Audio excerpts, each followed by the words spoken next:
I kind of reflected and realized like I'd spend the first half of my life with my face in front of a screen in many ways. And I asked myself, what do I want to spend the next half of my life, the second half of my life, the back half of life? And I felt increasingly called, to the way I've described it, to spend the second half of my life with my hands in the dirt. And so in the summer of 2022, incredibly understanding wife gave me permission to take a little bit of time off to live and work on a farm in the Mad River Valley of Vermont.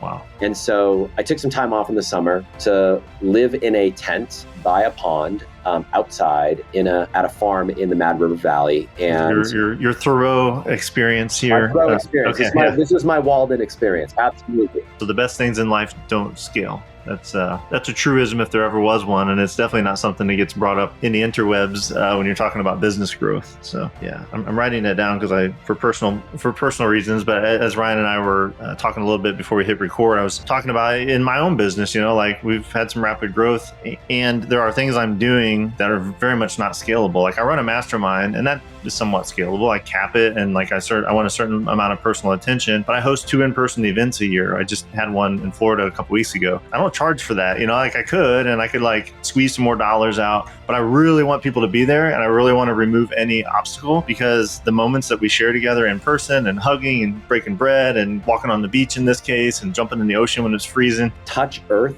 before touching a screen. Ooh, I like that. Yeah. So first thing in the morning when you wake up, resist the temptation when the alarm on your phone goes off to start checking your email or check social media or whatever. Just don't even touch that phone. Walk outside, even if it's cold outside, take your socks off, take your shoes off, and even if it's just for a few seconds, plant your feet on the ground, look up at the heavens, look up at the sky, and put things in perspective. And that practice right there, for me, sets the tone for my entire day. And it doesn't matter if you wake up and the sun has risen, or for, like in my case, you wake up and it feels like the middle of the night, it's still dark outside. That practice sets the tone. So that's a simple thing. But for me, it's important to build community and build human touch points and give people the freedom and transparency and vulnerability to show up and be real, to go back to that. So being real in the sense of, like touching the earth and growing your own food is amazing. But if you're even in your online business, I think there's ways to incorporate realness, human connection, vulnerability, transparency, some of the things I just said. And that was sort of a lightning bolt when you said that. I got chills because I'm like, I am doing that. I'm not sure I'm doing it consciously enough. I'm not sure I'm articulating as well as I can to the people receiving it. But that hit the nail on the head for me as far as like why I think I'm called and in this season with my business.